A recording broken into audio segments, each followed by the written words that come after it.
Okay, good evening. It is the 26th of June 2014, and I'm here this evening with James Horak and Shuni. And I have been asked by a friend to ask James, what happens to you after death? Unfortunately, a friend of mine has just lost someone dear to them. And as we all know, we all want to know what happens after death so that we can still feel close to our loved ones. So in your own words, James, would you be able to help us understand the process of what happens to the mind and the soul after the body has left this physical plane? I would like to try. I would be demystifying a number of beliefs that are mythological in origin and not much more. Okay. Would you like to elaborate on that? The ancients were very aware. Perhaps they had a residual knowledge from a former lineage we really would have no way of knowing. But they believed in something called the ether. Now, the ether roughly could be representative of the helium, or it could be representative of anything only partially understood but known to be there. Mm-hmm. And in the case of the soul, enough evidence exists as anomaly to indicate that there is expressly something left of an individual when they pass on. And hence the term or phrase pass on, which is indicative of that, if not an acceptance of it.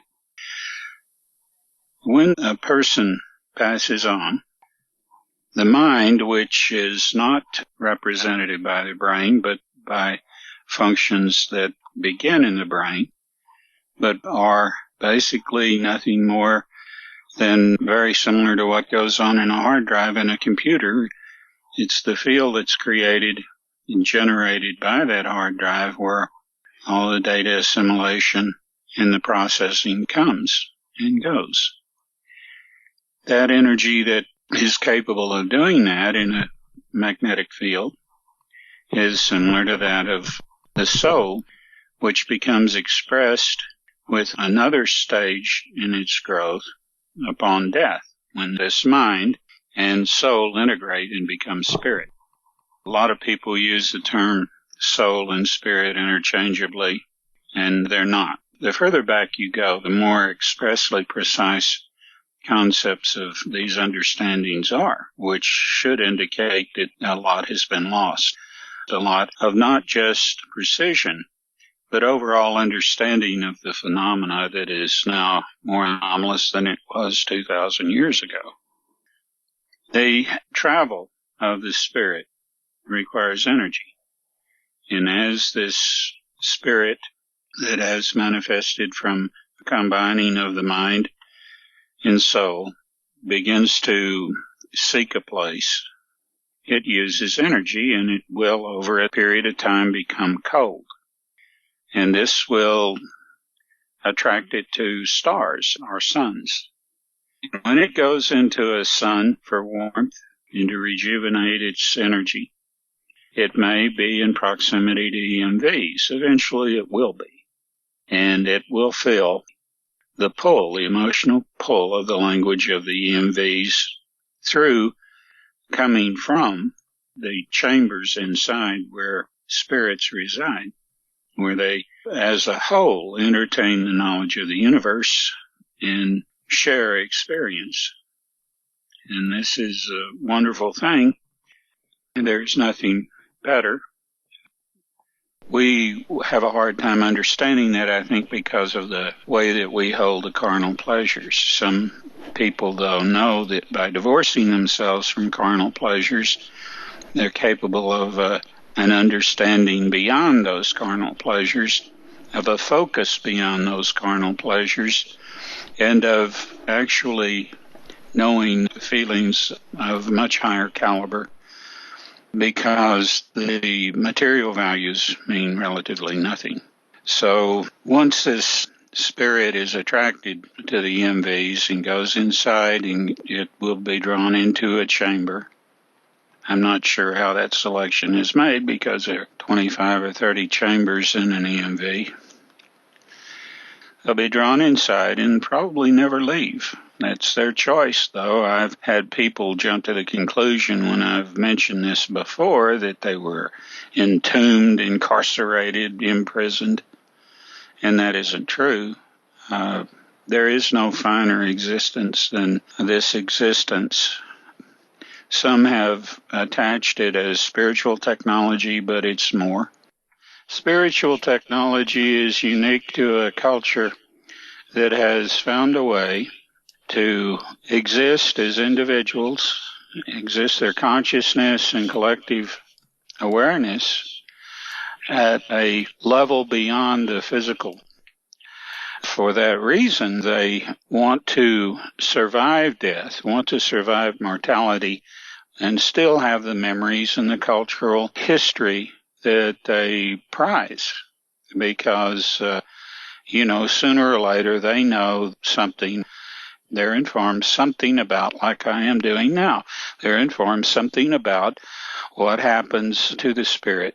And they'll inevitably ask the same things, the question people ask now. Will we have the memories? Will we have friendships? Will there be others that we prize value here? Will we even have our pets and that kind of thing? And of course, I have to answer no. Somewhere along the line, in the way this has all been put together, some intelligence deemed that unprofitable, deemed that there were higher concerns than familiarity, and that would limit the things that could happen and do happen now. But these people, of course, they're free to do this, although I think they may be. I'm not sure because I haven't had contact with spiritual technology communities because they shun everyone else, except maybe others that have reached the same level of manifestation. I don't know. Sometimes I think I come across these people in stars when I'm warming up to go in the EMVs. I don't know. I see things, I see people, I see structures that I can't explain. So you go through the same process as the spirit of, say, myself would do, whereby your spirit... Right, no, okay. No, I don't. I have to agree in energy with the EMV before I can go in it. But as far as having a spirit like you will have, or Shuni, or anyone else, no. Because that would probably, I don't know for certain, that would probably interfere with my function. Since I am part of this system and I don't operate on the same way, that would probably get in the way of my servicing my tasks. Okay. Well, I've said it before and I'll say it again. That seems like a shame because it's almost like you're missing out on something, but then you are, if I understand this correctly, you are actually part of the EMVs and come here. Well, I do envy the spiritual life of mortals turned spirit because it's a beauty. I can watch the energies going on inside the chambers through these crystalline windows, kind of like what you would see in a real fancy cathedral. It looks like oil mixing, different colors of oils mixing but keeping their own unique tone. And there's a feeling of joy, and of course it's the language that is produced there that is what the EMVs have. And it's an emotional language, beautiful. It's like music. And of course it can move you. When I'm away very long, I get this most mournful overtone to come back. And so it's very gripping, very emotionally letting. And that's as close as I come to the spiritual life that's inside the chambers. But it's quite adequate to me. Although I do wish sometimes very much that I could share what's going on. But that's enough.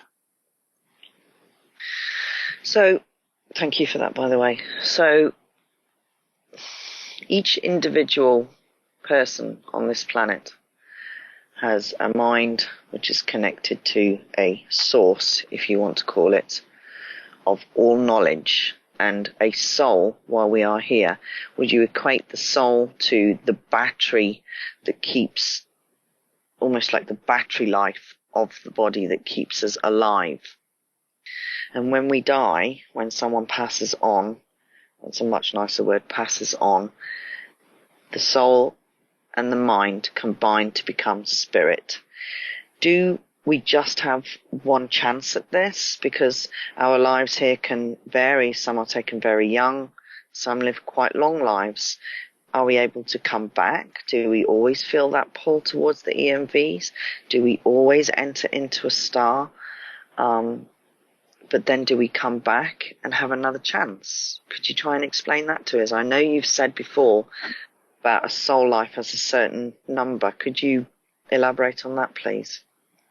Well, there's a limit on how long that a person has before the soul reaches its maturity, or where it no longer has the options that people talk about as reincarnation or walk-ins or any of that. I know that there are rare instances of that, but that's because a particular spirit has clinged to the history of their mortal life and the concerns for others, and they have a task yet to do, or they put upon themselves a task yet to do, so their residue persists, and maybe that's what some people detect as ghosts, but most of what people talk about as ghosts is anomaly associated with psychic energy. It's not relative to what we're talking about at all, most of it.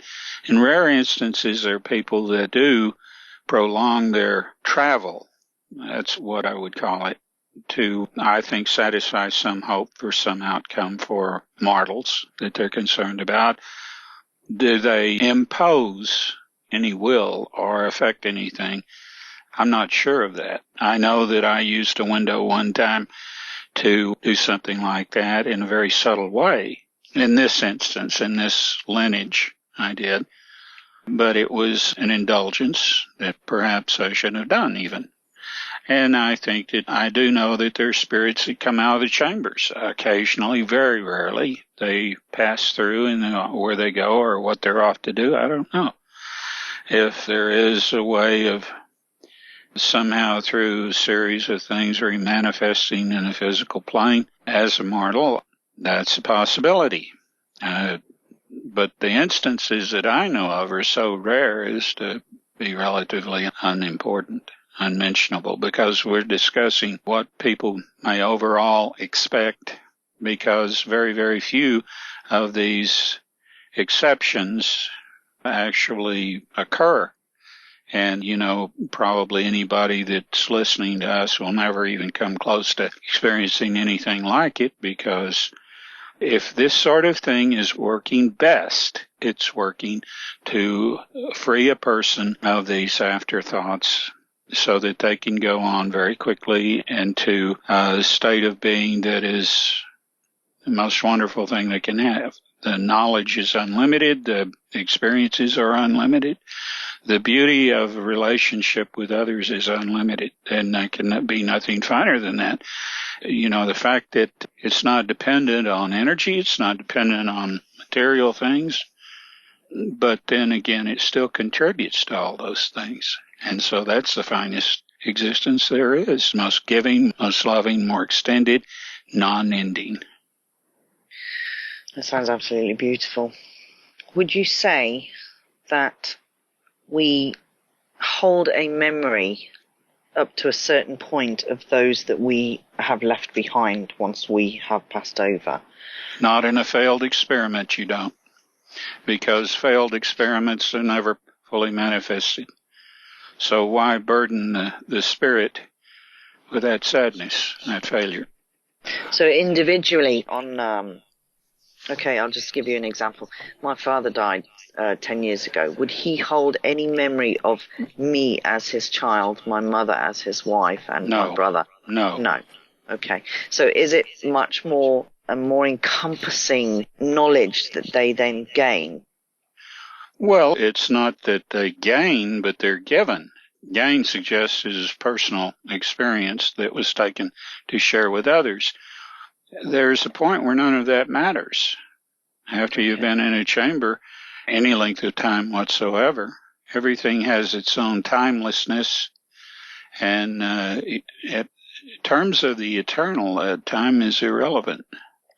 Everyone uh, everyone feels alive with the experience of others. So you would say that within the chambers, what experiences you've had are then shared with others? Well, not experiences that I've had, but over time, over a great deal of time, I've learned here and there, bits and pieces that I've been able to incorporate together to better understand. Something that I would have given to me very, very quickly were I ever in a chamber. Yeah, inside the chamber. But you are inside of an EMV. Yes. There is a great deal of difference between being inside an EMV and being in the chambers. The chambers are reserved for spirits. So you said that there was between 30 and 40 chambers in each EMV. 25 to 30. Never more than 30. Never more than 30. Is there a particular reason for that? Yes.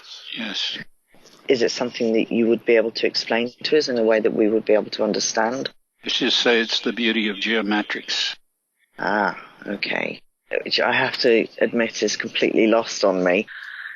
Geometrics, is this something that we could investigate ourselves here, or is this something completely out of our sphere of knowledge? I will spare with you the value of self-acknowledgement, self-awareness, and self-revelation. I am compelled to do that. Okay, right. I'm trying to think of what questions I would ask, because I'm doing this on behalf of somebody else. You once said to us, and you explained to us, that no memories of a failed experiment ever go with you, so therefore anything bad that happens here is not taken with us because it does not benefit the whole.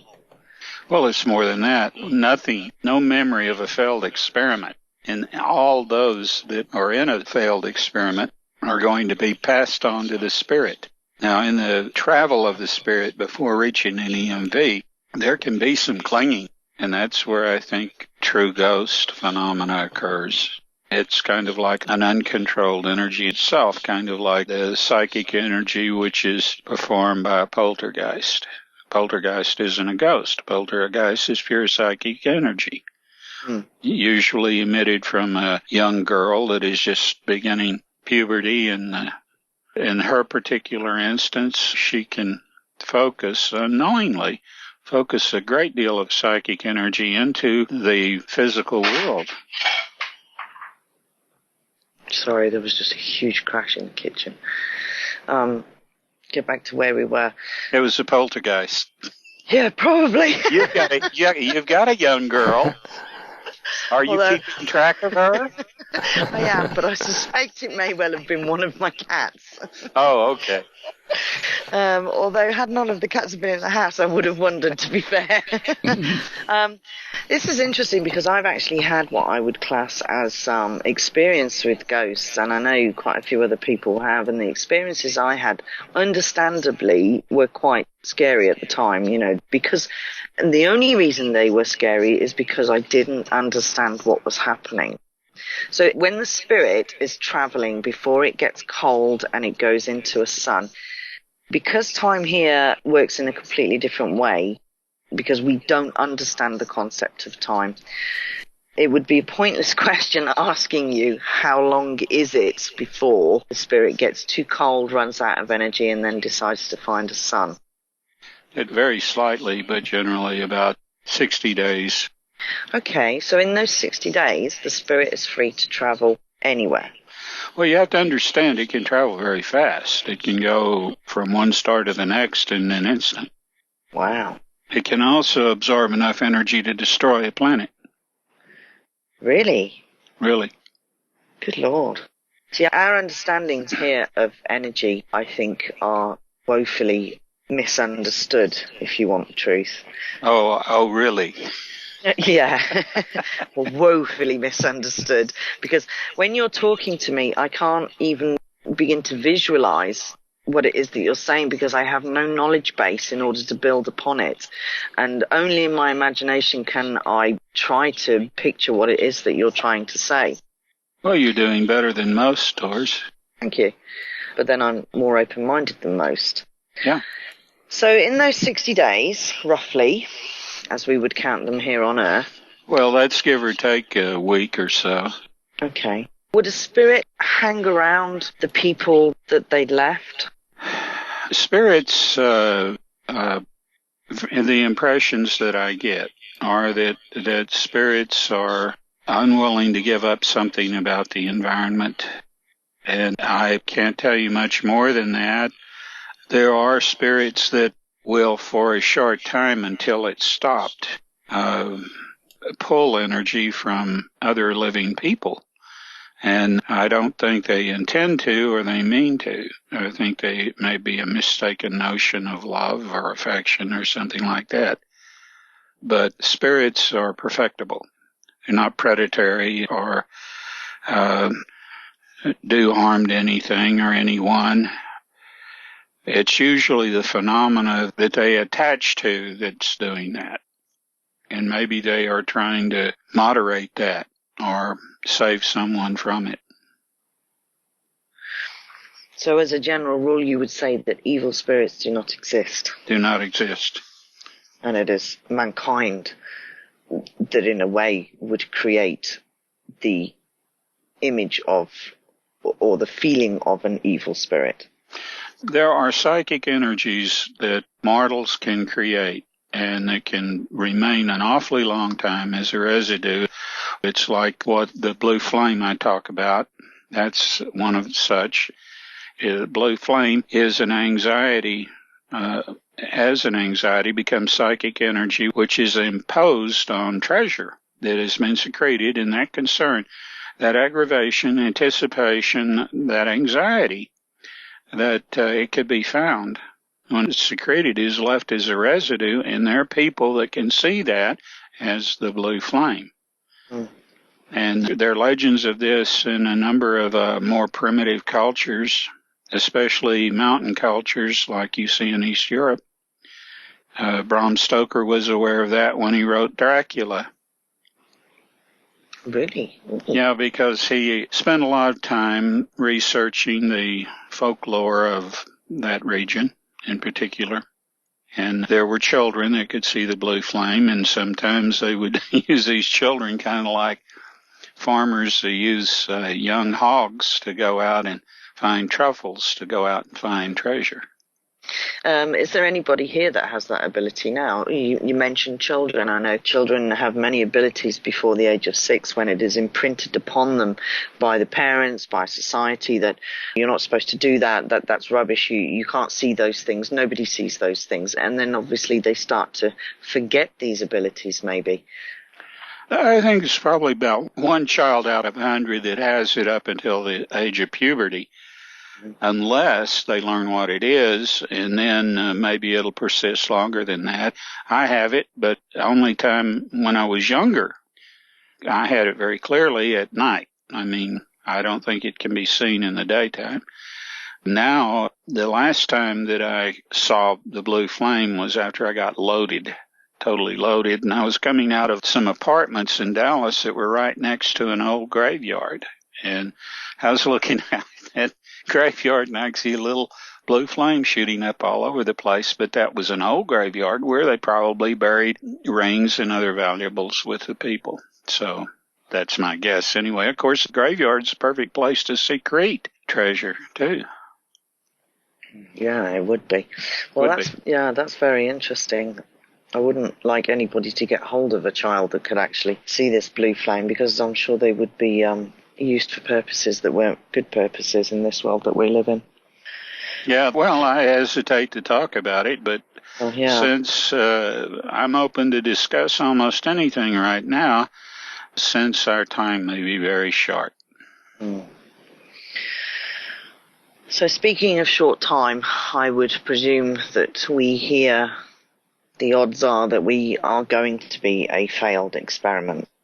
If people don't get the courage that it takes to change things, and by whatever means, to change things, because we've come to a point where you put aside all your foibles to think about the future of your children, and you do whatever you have to do to secure a future for them, because they have a right, since you brought them into this mess, they have a right to expect enough experience to reach some kind of awareness or a greater sense of wholeness. You know, in travel, the spirit benefits from that. Why here? Okay, why did I choose to come here? It's not a matter of choice. It's purely random. Okay, so all this nonsense that is floating around within the woo-woo fluffy bunny community about this Pure being a BS. planet. Pure BS. Not that we actually needed to state that out loud, but, you know, just for the record. So the selection process with regards a spirit coming here is completely random. It is so rare. It's like I was talking about, perhaps something like that may happen when a spirit leaves a chamber. After it has acquired something that makes it feel like it can make a difference by doing that. I can only say that I've been around a very long time, and it's been only a handful of instances that I've ever seen spirits or a spirit come out of a chamber. So how did I arrive here? How did my children arrive here? How is the process? Ultimately, the beginning began with a light wave coming from deep space. I'm just trying to wrap my head around that. You cannot destroy energy, so let's talk about it in energetic states, because at the end of the day, that's what a spirit and a soul and mind must be. An energetic state that then becomes a physical state with a mind and a soul within this physical body that I inhabit. As I understand it, my mind here is split. Because of certain factors with regards the moon and the shafts, and the gravity wave is not correct. Therefore, I have a split consciousness whereby I have a conscious mind and a subconscious mind. Now, also as I understand it, there is a superconscious mind, which, although I'm not a religious person, I would equate to the source of all that is. Am I correct in thinking that? I'll be more precise. Okay, please do. When you have unified consciousness, and you're the only people in the universe that have a split consciousness, if you have unified consciousness, you would have a collective consciousness as well as genetic memory. And being able to incorporate those things, if somebody like me came on the scene, you would know the truth of what I have to say, no matter how fantastic it might seem to a split consciousness. Or you would know exactly the instant that I departed from the truth. Because in that collective consciousness are notes and cards, when struck, immediately touch upon experience. And the genetic memory would rectify it to a particular time period. It would be like you would contain a library that if you wanted to find a particular book and you knew the Dewey Decimal System, you'd find it very quickly. Or a punch card for an old computer, or, a file name for a new computer. The instances in which these experiences can be paralleled with technology that is good and helpful to everyone is almost perfect. There's almost a perfect parallel for everything that I can talk about at some level or another. And that's the only way I can chime with people that have a split consciousness, because they have no collective consciousness and no genetic memory. That occurs sometimes, but infrequently. People experience it usually haphazardly, and it's so passingly that it's difficult for them to relay to others and to get others to believe they even had it. So something within my conscious mind knew the moment I heard you, there was a recognition, it struck a chord, if that's how you want to put it. I knew that I had found something that I didn't understand why I recognized it, but I recognized it. And that is why both Shuni and I, and eventually Myrid and Crystal and all the other hundreds, possibly thousands, hundreds of thousands of people who have since recognized or struck a chord with what it is that you have said. So somewhere within us we remember, even though we do not have that genetic knowledge to remember the past, we somehow felt it and recognized it. There was a little extra in your light. My soul light? What started you off? That little thing that hit a gene just right. Okay, we need to touch upon this more because I have visions of a rainbow filled with noughts and ones because that's the only way that I can do it. An energy that has come from outside, maybe even our universe, and has literally slapped me on the head. And that sounds really... If you understand that principle, then you understand that sentience is not bilaterally evolved, but sentience comes from one place. And that is an understanding that's held throughout the extended communities of ET civilizations all over. Of course, there are an endless number of those. The ancients used a term without number. You'd be surprised that either they were highly prescient or they had access to lost information that no longer is to be had in the thinking of so-called modern man. If that is the case, no ifs, because, then I would be a solidified form of a holographic image. No. These things begin at a genetic level. What people want to call RNA and DNA represent that as everything that is genetic. It's not. It's kind of like a program for what is going to develop as a trait. And of course, I've expressed that there are very few mutations that have any meaning at all because they involve traits that can't be passed on to the offspring. So they don't persist except in one generation, if that. And usually they are debilitating to the subject. So what people call mutations here are traits that are triggered to become phenotypically by stress that wouldn't otherwise be. This happens more often than people like to think, and it accounts for why so many of these traits can be passed on through the next generation when they couldn't be if this was a mutation. Very seldom could they be. I think what we've touched upon here is actually really, really important because at what point does the soul enter the body of a fetus? This is what I'm trying to understand. I understand the concept of what happens after death, that the mind and soul combine and to become spirit. It's where birth. Yes. A reverse speech is detected in a child that's just been born. Even when that child doesn't have the particular language or experience or whatever to denote the metaphors that are used in reverse speech, when the cry of the baby is reversed, those metaphors occur. Reverse speech occurs. So that indicates that at least at the time of birth it's going on. Now, how much further back is an individual thing. There are people that can remember being in the womb. According to human design system, the soul enters the body 88 days before birth. Yeah, that makes sense. That may be very true. I can't argue with that. I'd like to think that it wasn't going through all the agony of meiosis and mitosis.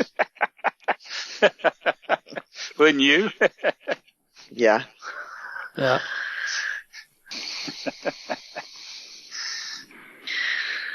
There's so much that you've already told us this evening alone. I mean, a lot of it you've explained to us over the years that we've known you, and, we've heard it in different interviews. You've said, is there anything else that you would like to add to this, considering how short time that we have? Is there anything that you can add? I'll say this, that as far as the teachings, the developed teachings of philosophies and many religions, I haven't said anything that contradicts them. All that I've done is I've stuck with the purest form of those beliefs and teachings. And each one of them varies a little bit, but in essence, there is no dichotomy. And the soul is perfectible. It was a corruption to believe that the soul would be punished for the carnal experiences of an individual. That's stupid. I mean, if the soul is perfectible, it's perfectible, isn't it? So why would it be punished? Why wouldn't you find Hitler's spirit in the EMVs. On one show that I did with Kevin Smith, there were people that were very upset. I remember. Very upset about that. But, we are taught that the soul is perfectible, are we not? I mean, this is in the Christian, Buddhist, Muslim. This is true in all of their beliefs at their purest. Not the little sects in the way they like to rewrite things like the Bible or delete books from the Bible and incorporate crap into what evidently was once very erudite writing, inspired. But no, before things are politicized, when they're pure, I don't find too many disagreements. But once you accept the perfectibility of the soul, to listen to Dante's hell, or the hell that's imposed upon the followers of fundamentalist Christianity and other religions, is just bizarre. I mean, you either believe in the perfectibility of the soul, or you don't. You can't believe in hell and believe in the perfectibility of soul at the same time. It's just plain contradictory. So the perfection of the soul is why we are incarnating. That's what I would call it. I think that you've got 144 years, of course, before one way or the other you're going to be on your way. Now, maybe there is a way, because if a baby dies or someone dies premature and they're not happy with the wholeness that they've achieved in carnal existence, I don't know.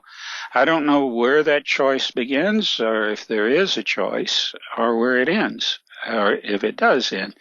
So these are all mysteries to me, but I can speculate on what I've seen and what I know.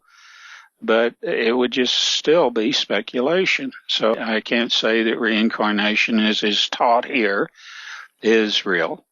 I can see where it could be. I can see where it would benefit people to have a more whole carnal existence. Yeah. But then again, if I'd ever been in a chamber, maybe I'd say, no, it doesn't matter.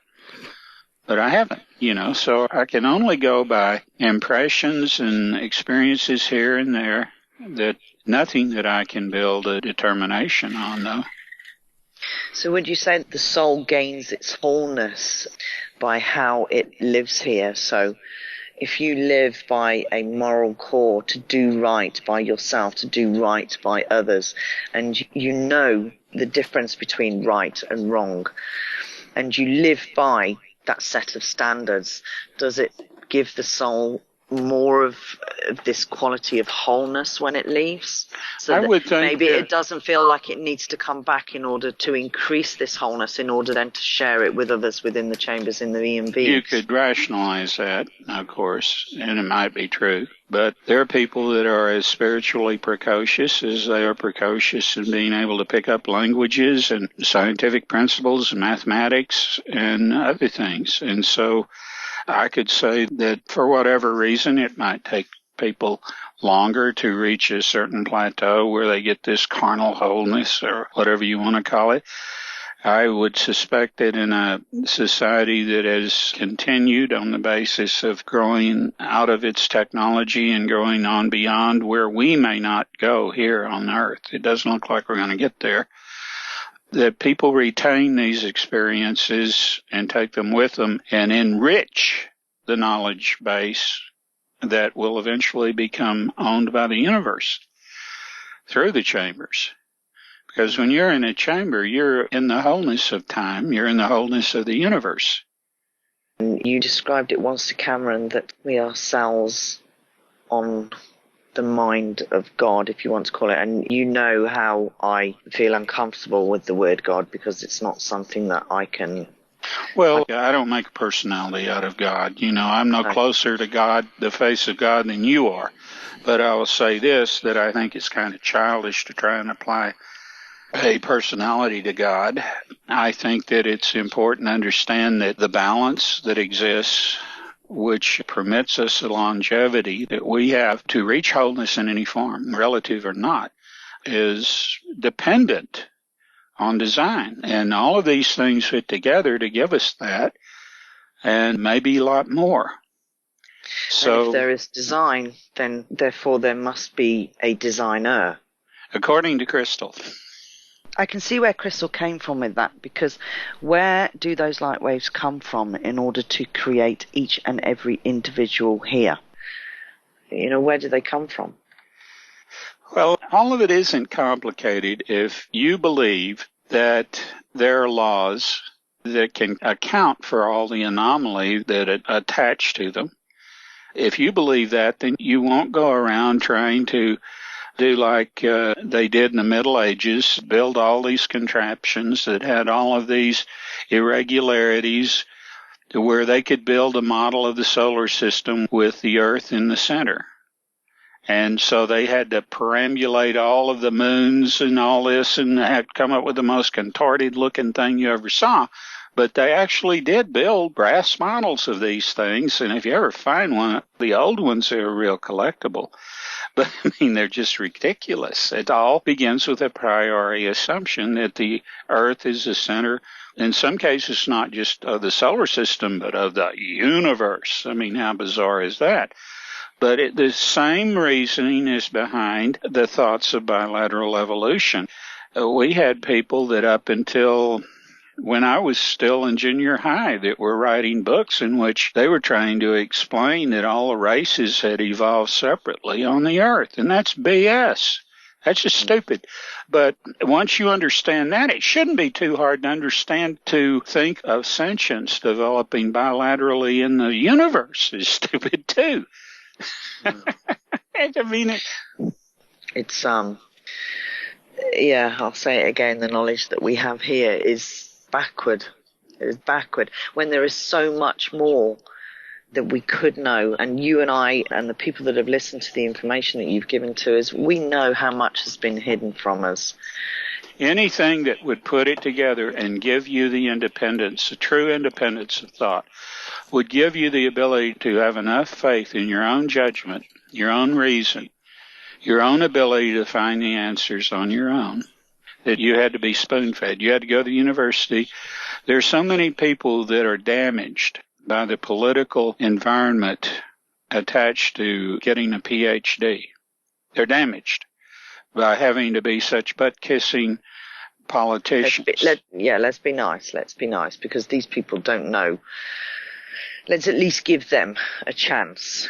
Should they have had? I'm not saying that there aren't studious, intelligent, professional people out there with a PhD that have been demented by the process. I'm just saying that if they had committees that were reviewing their work and they were defending their thesis or dissertation with instead of the crap that they do, that they would have time and experience to have been so much more. And to have turned that educational process for themselves into so much more.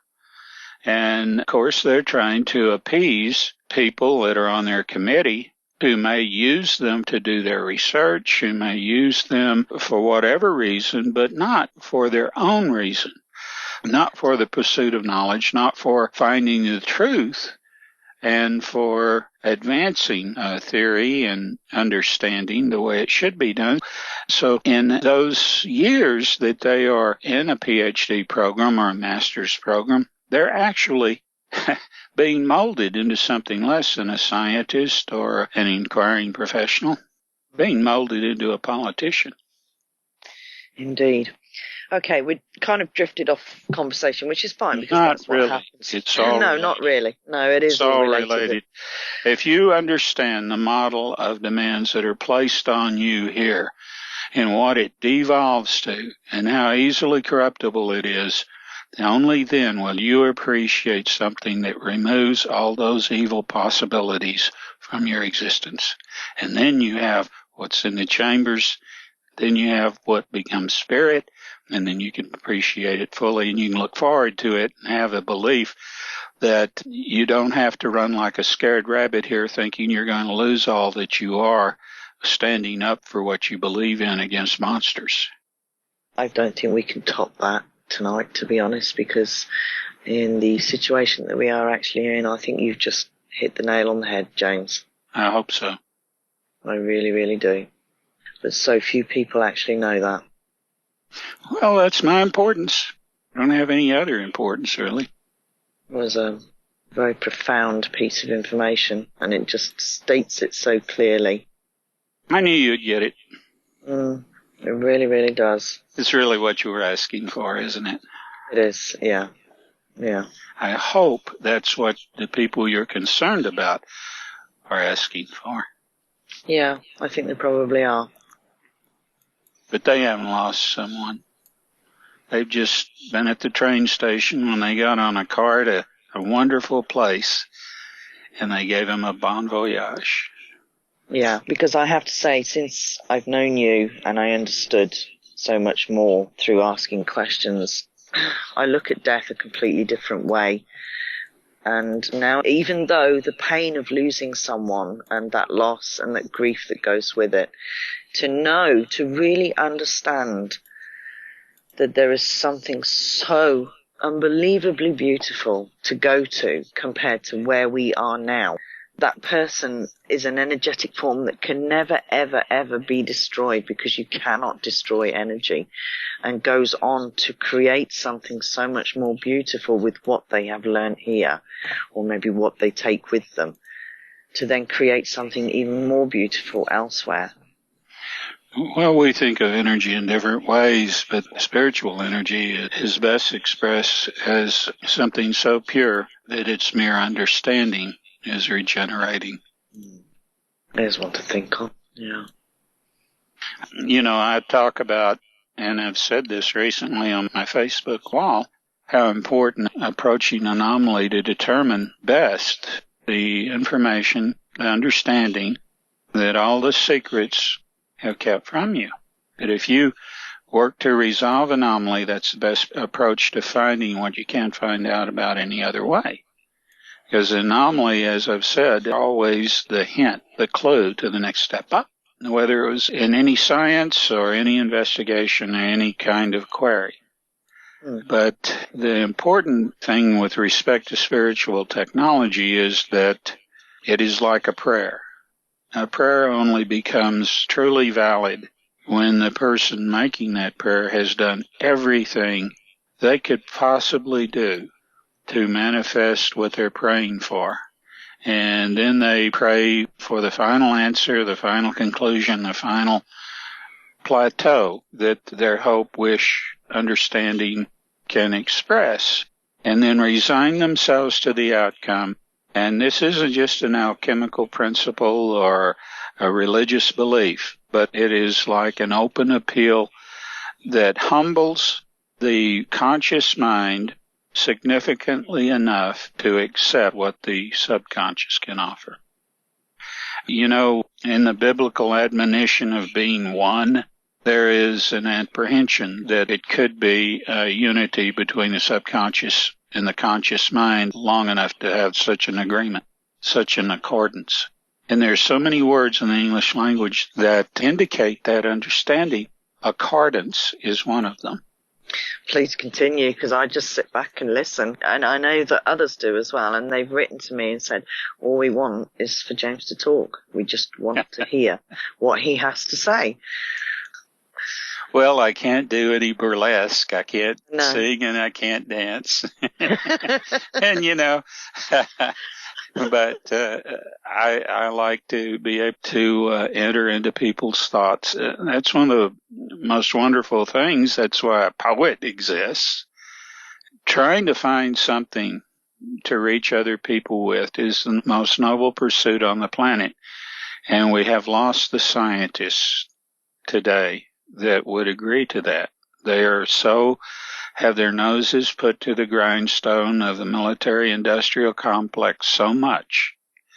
It becomes a model for industry. It becomes a model for the way these corporations are running their R&D programs. And, you know, inside there's criminal behavior going on all the time. People are sidestepping laws because they work for a corporation that can bail their ass out if they get in trouble. It's just, what can we get away with? And none of that is the way it should be. Do you know what upsets me as as a person, as a writer, as someone who likes to be creative, when you say that this is a failed experiment, everything that has ever been created here with regards art, music, writing, discoveries, if we are a failed experiment and when we all leave, none of this, none of what we have done here, what the hundreds of thousands of incredibly talented artistic people have created and brought into being through their minds, through imagination, through their talent, with their art, none of it will be remembered. Well, I'm not going to give you a carrot, but I'll say this. How there is a place where the entire history of your ancestors, up to the point where they came from Mars to Earth, there's a repository for almost everything, every significant thing, and even some relatively insignificant things occurred in Phobos, the moon of Mars.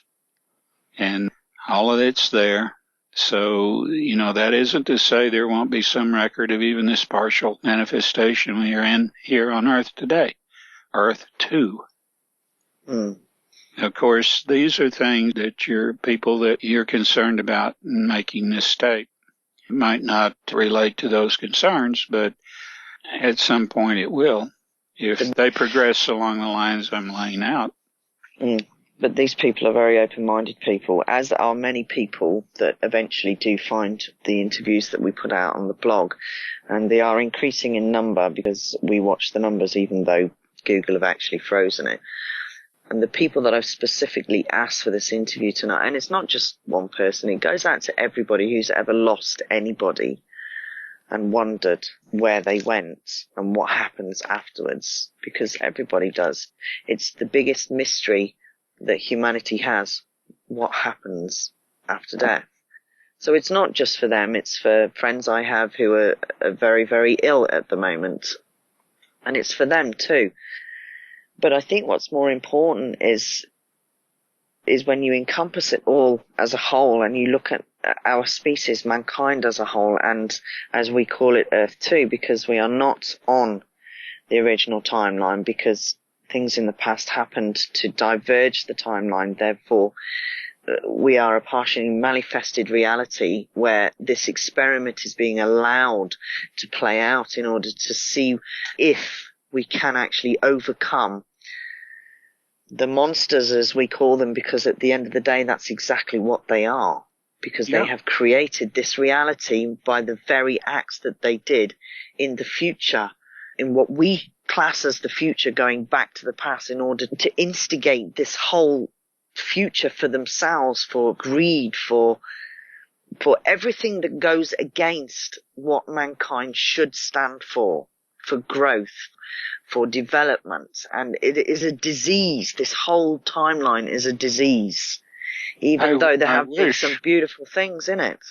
I wish people could understand that Bohemian Grove ritual, cremation of care. I wish they could understand what that means. Well, why don't you explain it? Because it's something we've discussed in the last couple of days. Go into detail so that people do understand it, because most people won't have even heard of it. When we are whole as a human being, we feel a community of like-mindedness that can commune with everyone. We aren't stricken off into little groups that develop antagonisms towards each other, but we are capable of empathy. We're capable of mercy. We're capable of suffering in any way, in the process of being any party to anything harming others.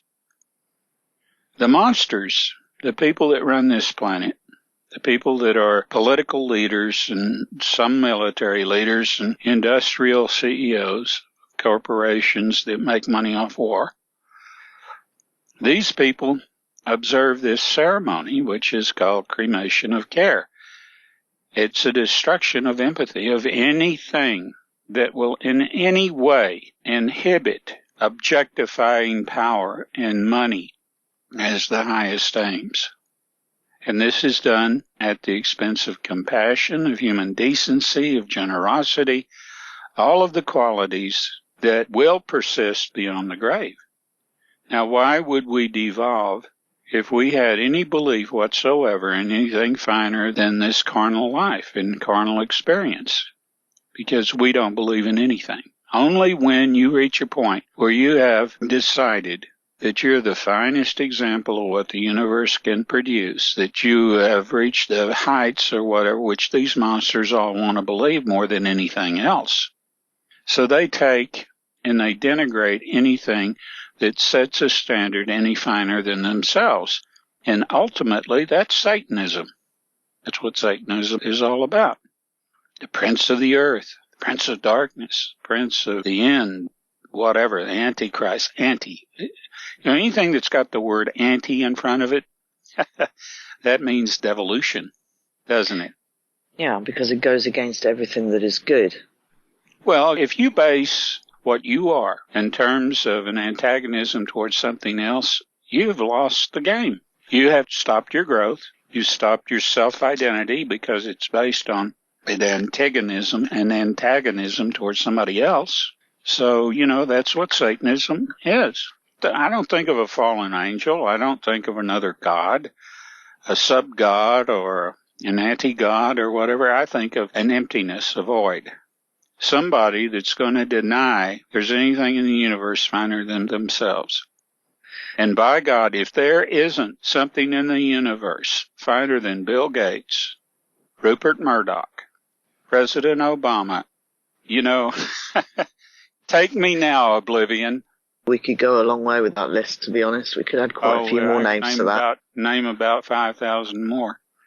But they're all in position of power, not because of bloodline or not because of ideology. They are because they all have the values of a pig, a clutching, eat anything and everything in sight pig. To be fair, they are completely dehumanized. They are. And proud of it.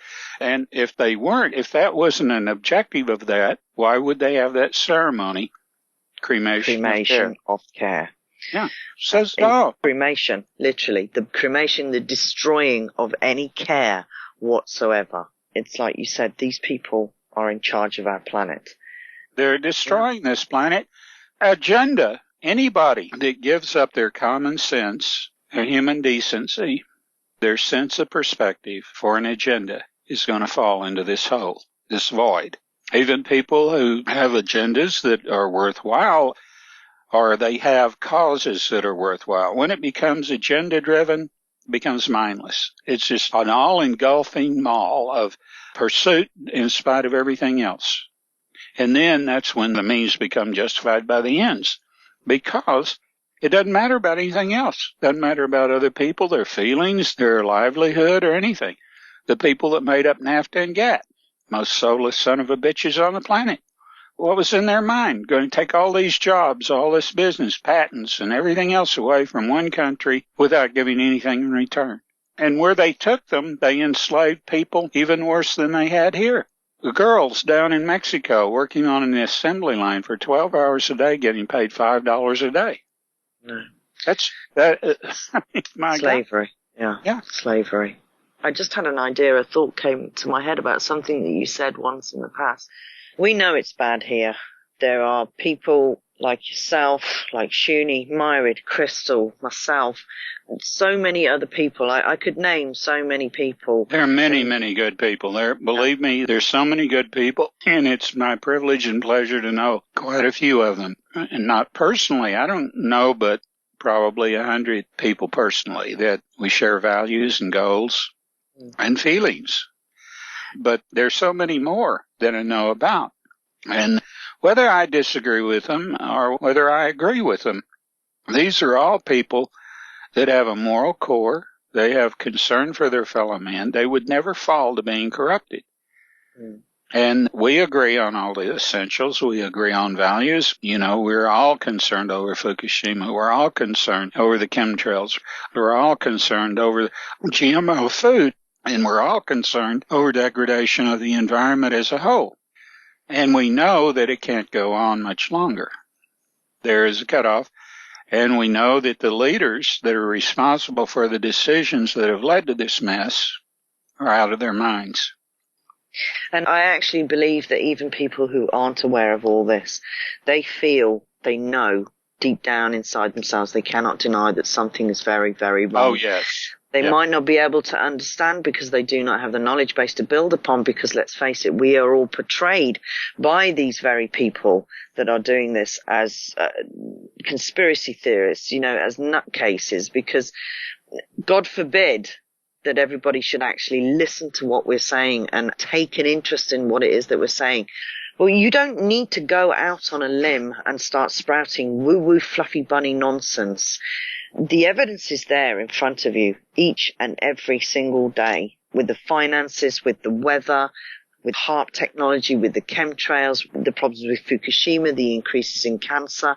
There are really good, honest people out here working hard to try and make people understand what is really going on. And we are fighting a battle, as it were, with the very leaders of this planet who don't want us to say these things, and regularly dispense with people who are too outspoken, who get too close to the truth. And if they don't dispense with them, then they blackmail them, or they use mind control to bring them into their own little way of cremation of care type style of thinking. I understand what you say when you say there are civilizations out there, and that may be a bit of a leap for too many people for me to go from straight into Earth, straight out of Earth. It is a leap. But if you look in from outside at this planet and see the chaos that is going on here, you would be horrified, and you would want to shake the whole thing like some fleas off the back of a dog and say, wake up. Look at what you are doing. Look at what you are allowing to happen to you, because you sit quite contentedly each night in front of your reality TV while the world is going to shit around you, and you haven't got much longer left because there's not much left to live for. Well, there are people that are in high places that are indulging a fantasy that they can allow all these things to happen and still survive, that have pipe dreams about reestablishing somewhere else on another planet. And that's not true. They don't have it.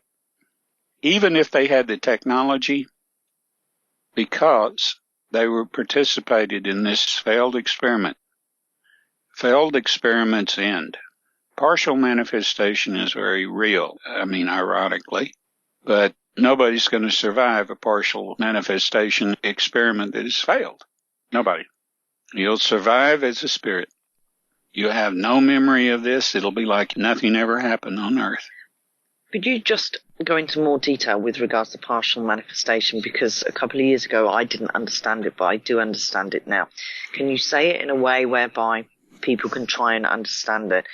You and I both know, and some of our listeners, that it's actually quite a deep subject and not one that you can just discuss in 5 minutes. But if you'd like to touch upon that for those that may be, new to this interview tonight, that, this discussion that you and I are having.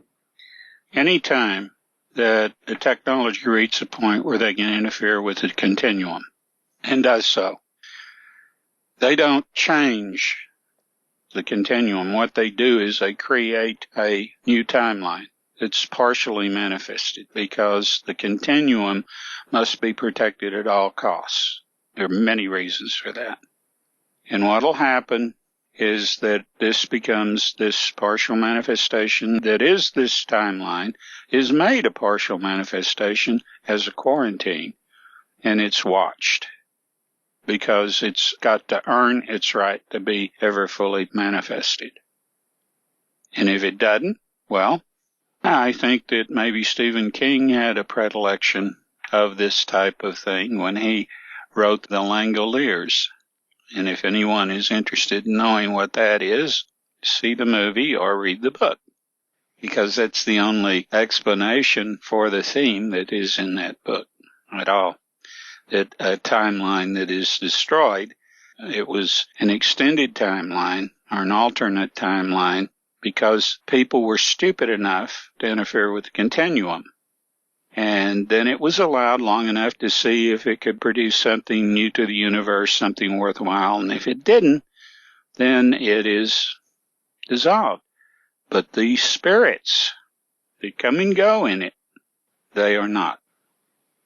And I think that's an important point to remember, that we are not just our physical bodies. So some people might be quite horrified what you've just said. In effect, we are living in a partially manifested timeline whereby at any point this experiment could be ended. If you want to see the evidence of that, like I've said many times, get a program which gives you a fix of the skies and get a location for where you are at night on a particular time and date. Go outside and look at the stars and planets and see if they're where they should be. If you'll do that 3 times in 1 week, you'll find at least once when they're out of place. They're out of place because 2 planets can't occupy the same space at the same time. Real simple. You've been saying that to me for years and I've only just clicked. Well, that's because you're stubborn. That's because I'm busy. And like everybody else here, we have to live and eat and breathe and pay the bills and work like dogs, even when we really want to be doing exactly what I'm doing now, 24 hours a day, which is learning the truth. Well, if people want to further their, want to know the historical perspective of when that alternate timeline was created, we did a video, Napoleon in the Pyramid, and that'll tell you a lot, and it'll give you evidence. And the fact, I became emboldened to discuss it because about the time we made that, they had discovered a chip in Napoleon's skull. Which hadn't actually been developed until the last 8 months. Well, before we made that video. We made that video about 7 or 8 months ago, something like that. So it was about a year ago. And I gave the date that they would actually do it. They would go back in time to when Napoleon was in the pyramid and put a chip that would create a bias. And that bias would affect what he was going to do. And it did. And it reversed history, but it did not change that original timeline. It just created a new one because then the continuum couldn't be repaired if it didn't happen this way. There is a term for this type of phenomena.